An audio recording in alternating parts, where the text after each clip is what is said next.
Kelly Studios at a supremely urban high school in beautiful Motown.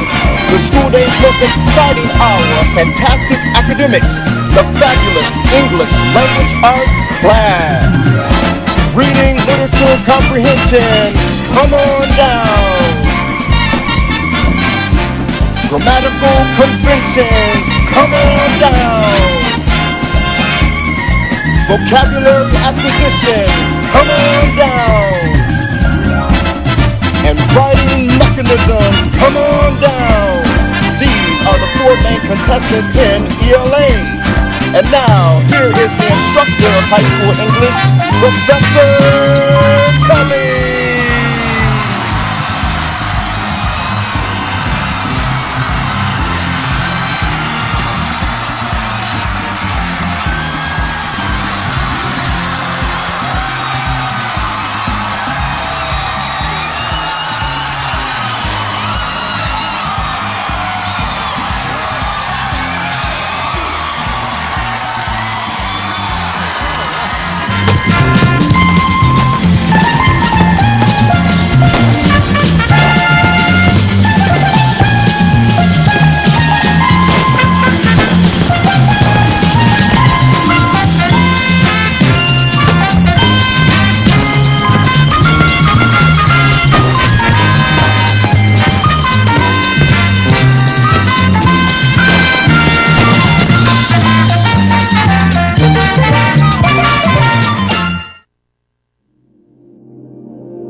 All right, so the first thing that we want to cover is some background information on the S.A.T.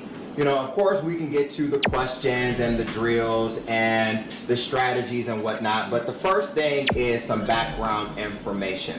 So everything that pops up on the projector screen needs to be copied into your notes.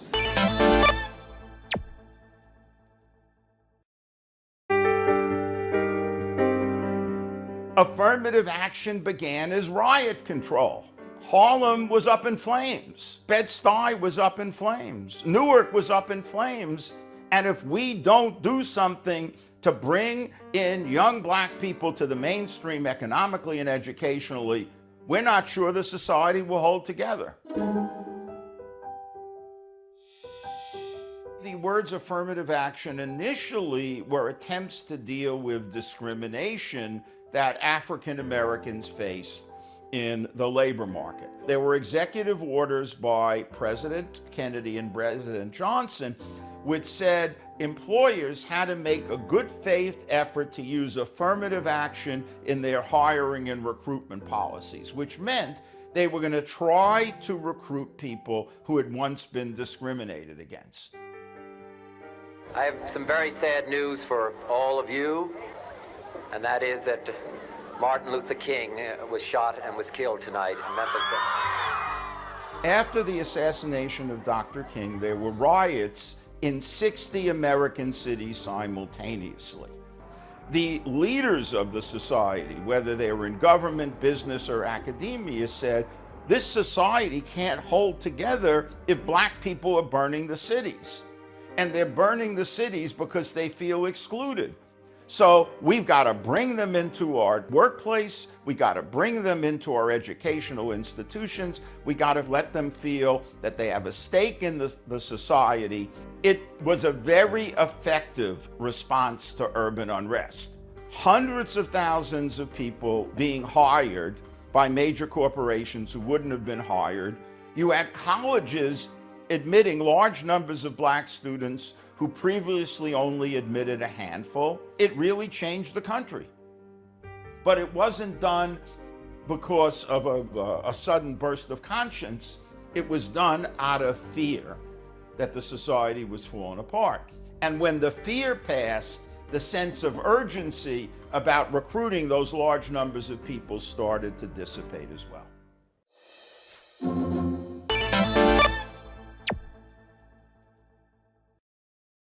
So the first thing is the SAT, yes, is an acronym, but we usually don't call it the S.A.T test. We simply call it the S.A.T. And it was created in 1926. And this is a byproduct of the former IQ test. How many people have ever heard of an IQ test before? Okay. So this is a byproduct of the IQ test. Don be able to copy. Remember, everything that pops up on the projector screen, we're writing down. Pardon? Yeah. So IQ stands for intelligence quotient. And the IQ test started off being given to people in the military because it would dictate basically what job position they would get. So the people who scored highly on the IQ test, they would get a nice little comfortable desk job. And the people who scored poorly on the IQ test, they would send them out to battle to risk their lives. Now, one thing about the IQ test is that the IQ test was made by Anglo-Saxon males. And anything created by Anglo-Saxon males is going to be subjective to that culture. When I say Anglo-Saxon males, who am I talking about? White men. White men, thank you. Okay? And so the IQ test was very subjective, which means it was very one-sided. So if you were not a part of a certain culture, meaning Caucasian or of European descent, you probably wouldn't know how to do well on this test because the questions were very basic and they were just really based on the lifestyle of what was perceived to be American. So if you didn't live that type of lifestyle, you probably wouldn't have recognized the answers to these questions, which again is part of the game of this test. You have to understand there's a background to the test and there's a game to be played. The test was used as a means of determining people's career paths, and it's important that you become woke to that. There's a system that determines what you should and should not be able to do in life. So the SAT stands for, S is scholastic, which means of or relating to school or education. And then there was an O definition for A. A used to be aptitude, which means ability, talent, intelligence.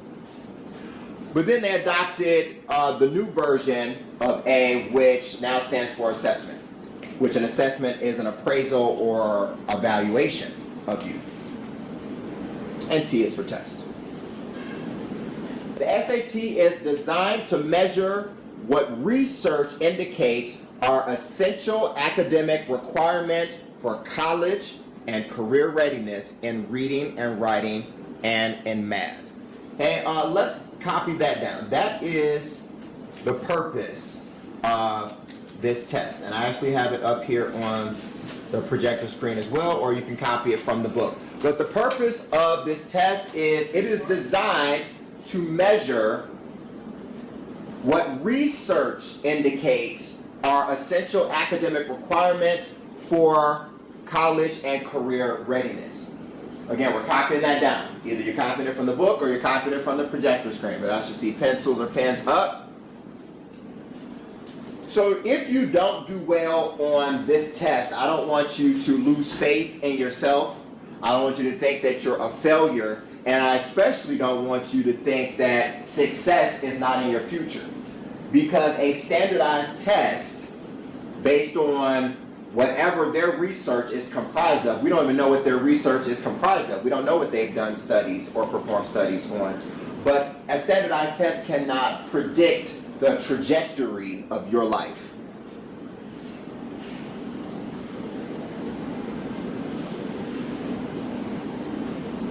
A test cannot tell you if you're ready for the career that you want to go into or not.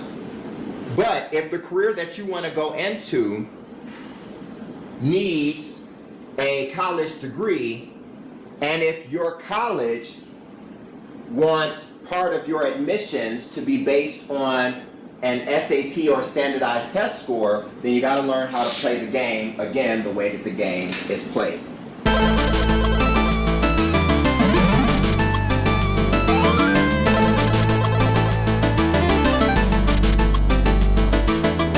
So this is how we play the game. We have to understand what are the features. So I'm assuming that last semester you had S.A.T math, and this semester is S.A.T reading. Now the S.A.T is going to be in April.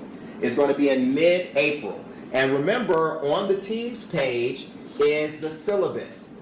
And remember the syllabus, my syllabus, you probably won't find this in the syllabus for other teachers' classes, but my syllabus is always modeled after a college syllabus, which means you can find all of your assignments for the entire semester on here. So even if you cannot make it into class, every week of every month is already ironed out for you, and the different types of assignments that we'll be working on as well. This is on page 2 of the syllabus and under part G.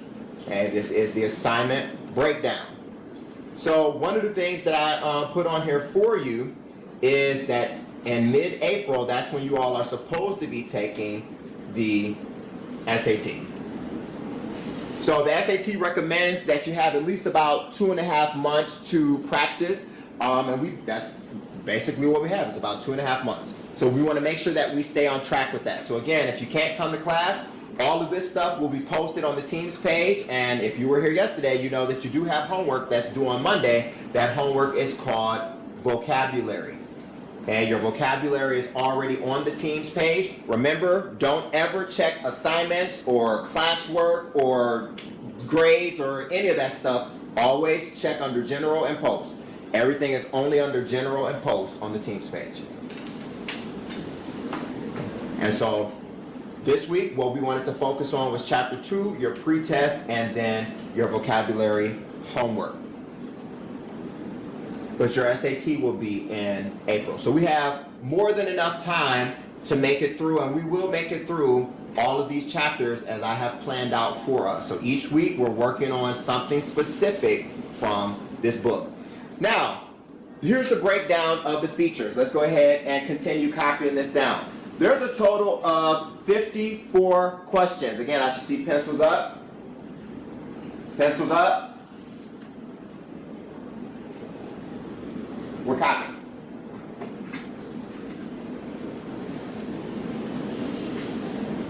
There's a total of 54 questions.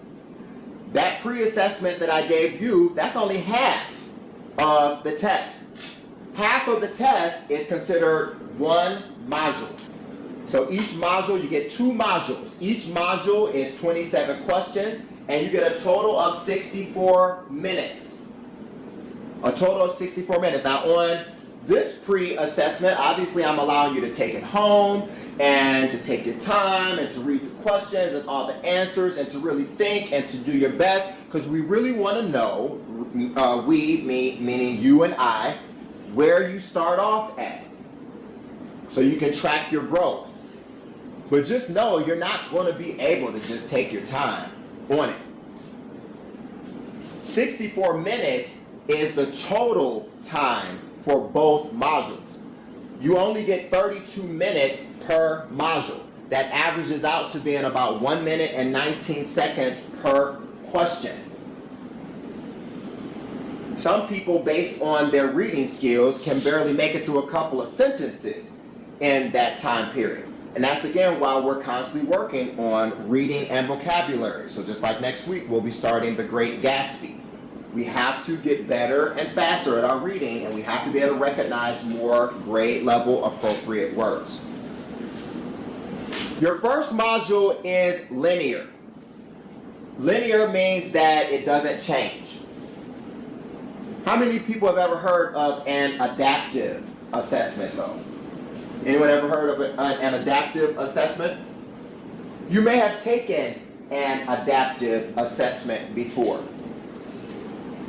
An adaptive assessment is different from linear because an adaptive assessment changes based on the answers of the questions that you give. Usually adaptive assessments are all on computer because as soon as you answer one question, it determines what your next question should be. Should it be an easier question or a more difficult one?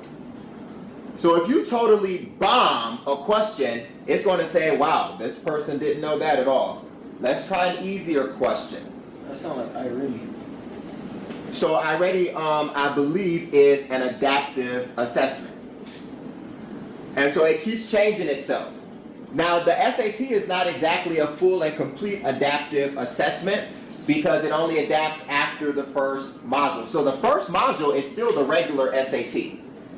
Even though it's on computer, it's still just the regular S.A.T. Everybody has the same exact test, the same exact questions, same exact time. But depending on how well or poorly you do on module 1, that determines whether you get a certain module 2. Now, if you start taking module 2, remember that comes after the first 27 questions. If you start taking module 2 and the questions are easier, then this is for you. How many people ever seen the movie Menace to Society before? Okay. Which one? The original one from the 90s. So this is a scene from Menace to Society. This is the interrogation room, and in this room you have a couple of people.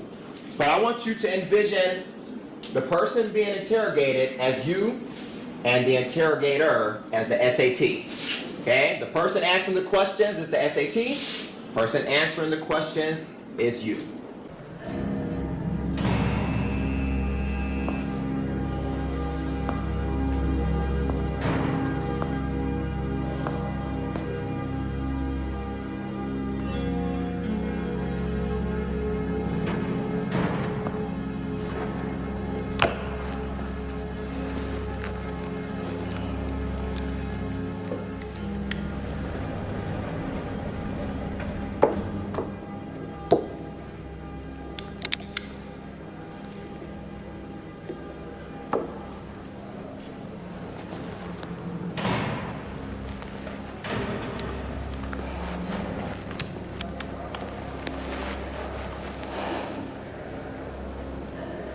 Now listen to me, little.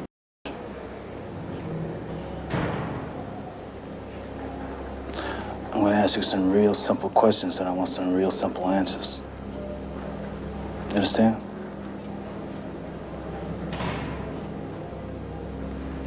Let me get this right. You bought the bottle of beer about 11:15? Yeah, I bought the beer and I accidentally dropped it. You bought the bottle of beer at 11:15.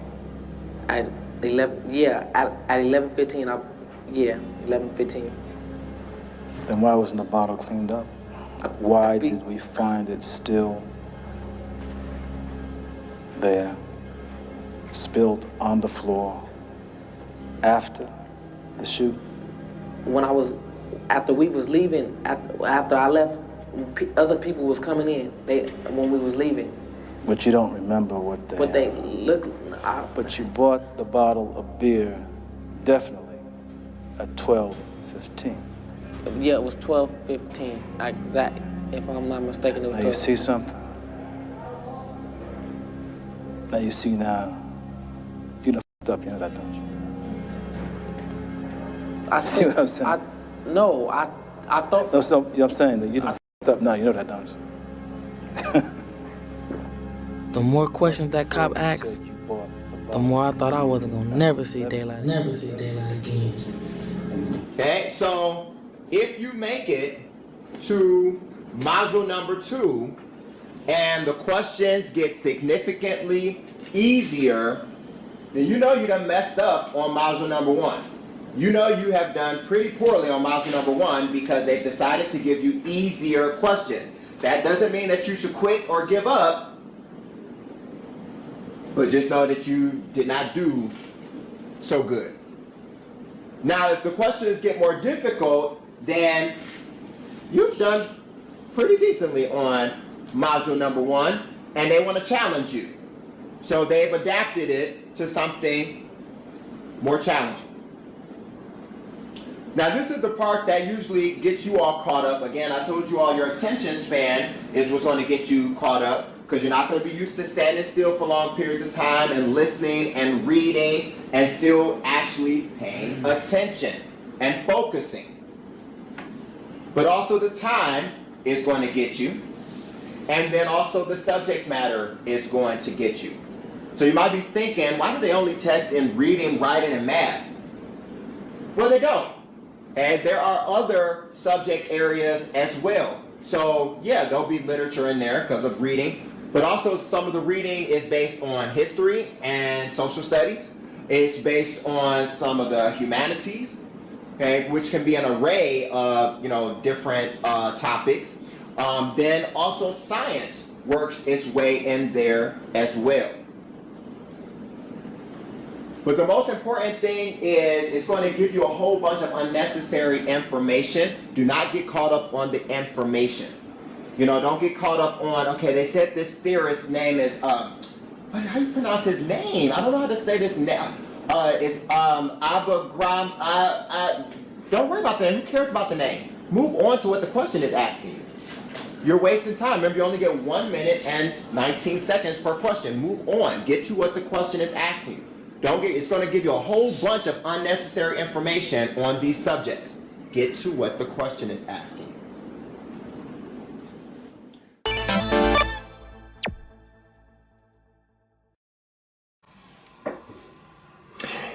In this section, we will discuss the brain, specifically long-term and short-term memory. Information in LTM, also known as long-term memory, moves into STM, or short-term memory, to help us understand and encode information. What this means is you have your long-term memory, which is related to the analogy of an attic or a basement, where we pack away or we store equipment that we do not need all the time, but it is there for when we may call upon it. We use it, and then we send it back. When we use it, though, that is put in the forefront of our memory, known as the short-term memory. The short-term memory is where we are making use of information immediately. So soon as we are introduced to new information, that's where it is stored, is in the short-term memory. But as we learn or acquire more information, it becomes a part of us, and it becomes stored in our attic or our basement, known as long-term memory.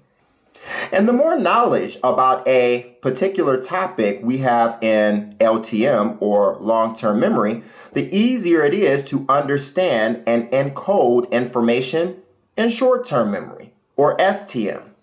This relates back to the S.A.T because, again, even though we will be in the reading and writing section of the test, remember there will be an array of different topics within different subject areas.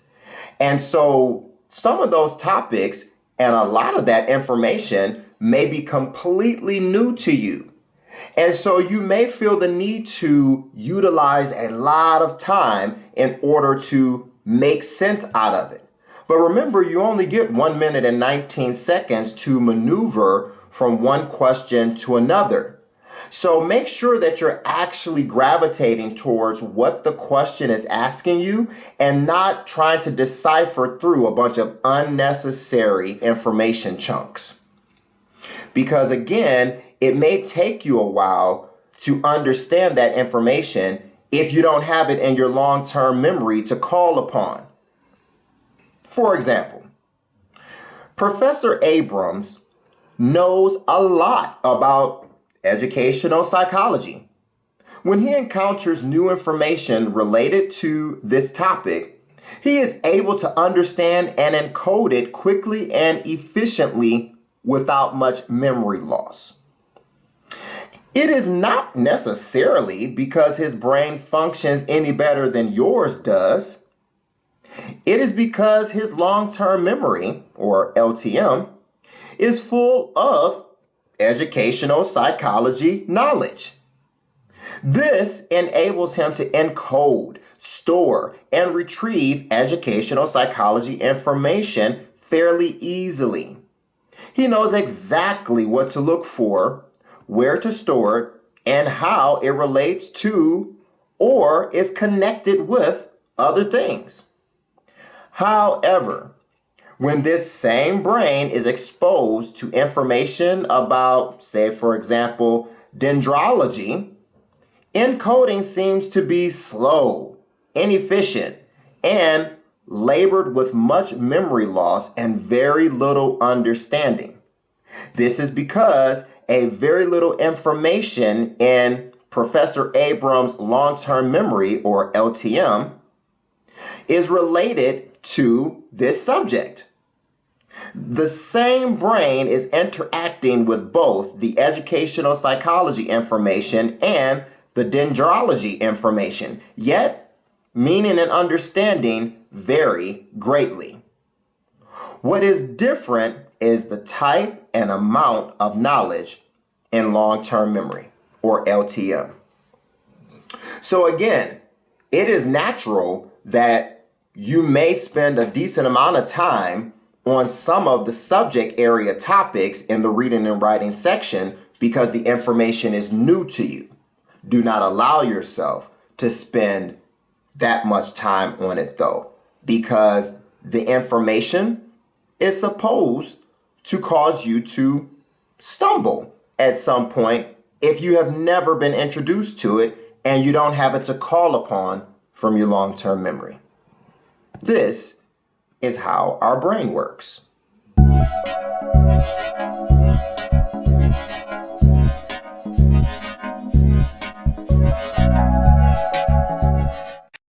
Well, let me just be clear. I got into Harvard only because of affirmative action. I went to a school no one had ever heard of in Denver, Colorado, in a small suburb. I didn't go to Exeter or Andover. I didn't have college test prep. I just happened to be really nerdy and smart and have really good grades and good SAT scores. Right. But someone came to Denver, Colorado to look for me.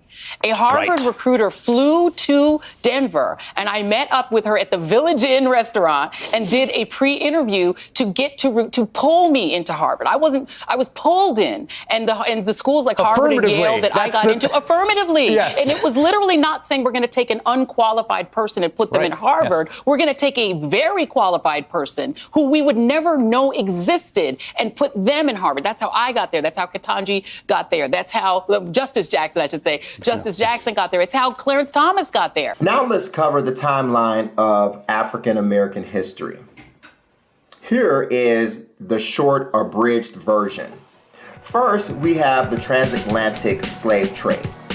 This was approximately 340 years of captive servitude or forcible free labor from West Africans. So you have Europeans who ventured over to Africa in order to purchase Africans, and yes, they bought them from the kings and queens of Africa. So you had African people selling other African people, but they purchased them for the purpose of working in the plantations for free. And the items that they produced, whether it was tobacco or rice or sugar or molasses or cotton, those items were then sold for large profits, and they made a lot of regular everyday people extremely rich. It was an investment institution, and the Africans did not receive any of that pay at all.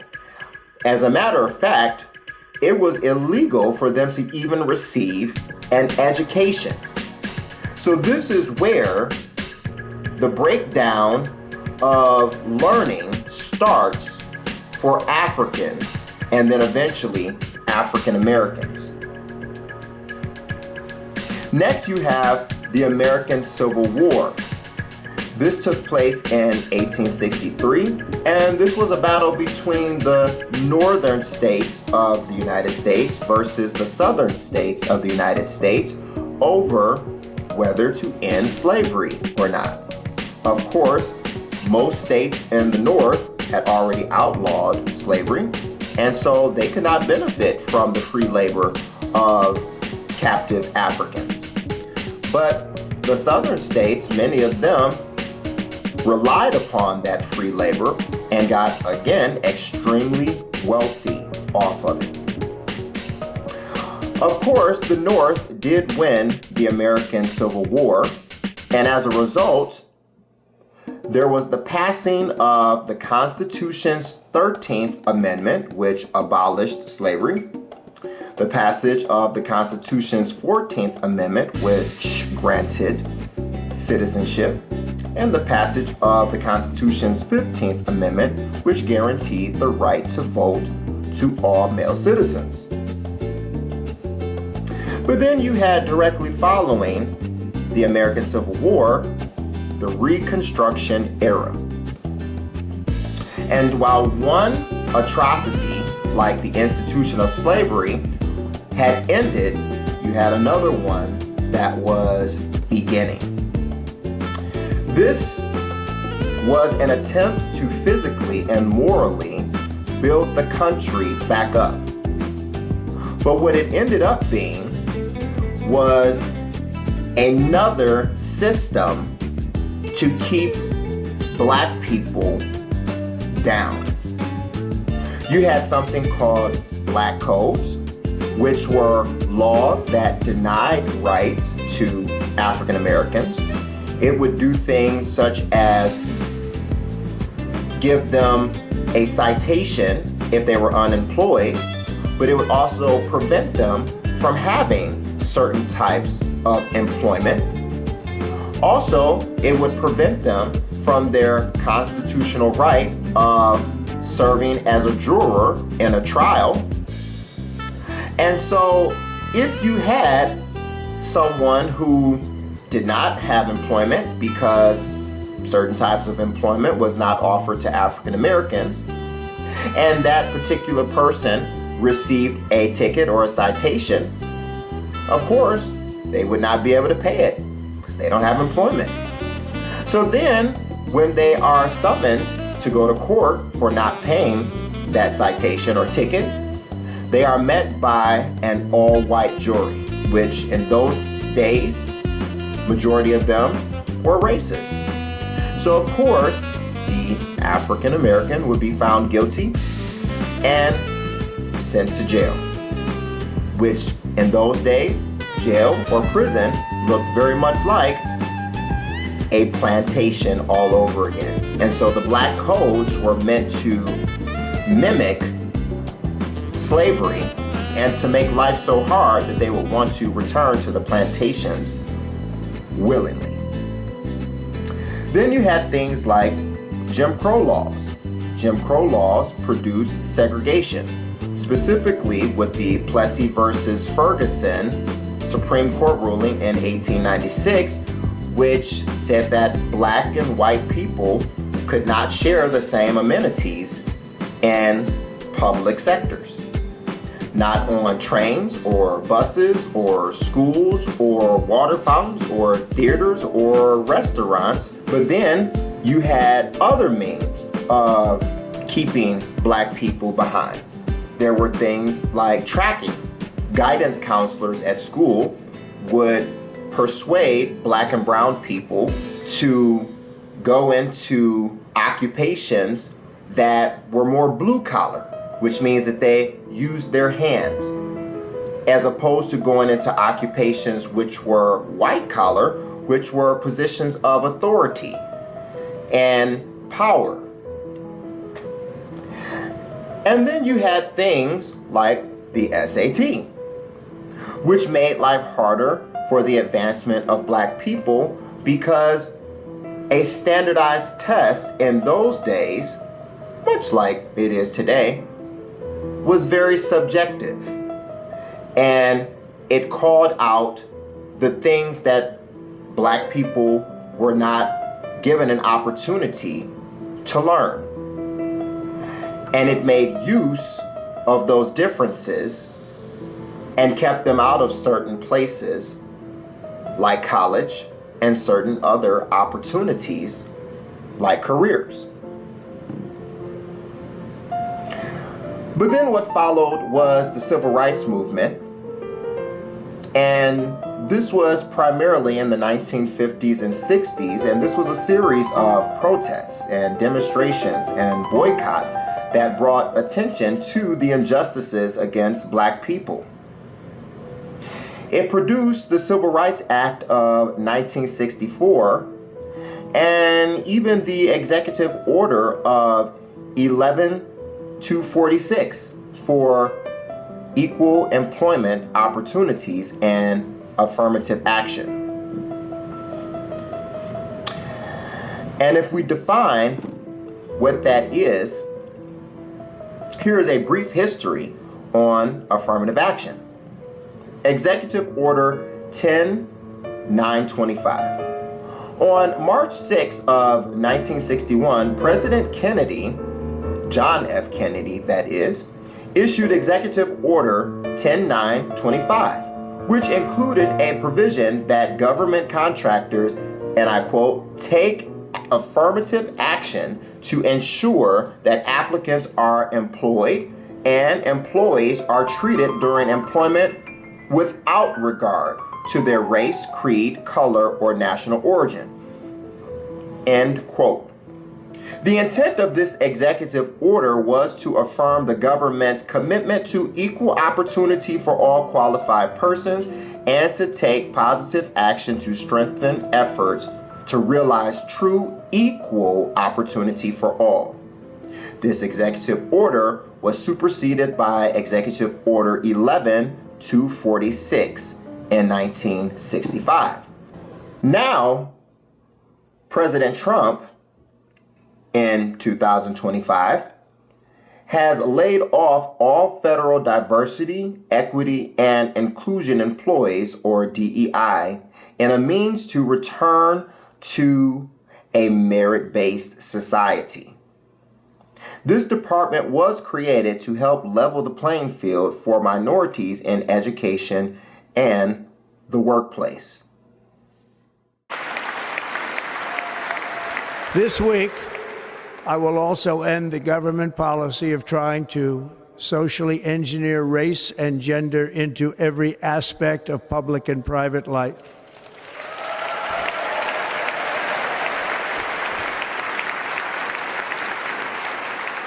We will forge a society that is colorblind and merit-based.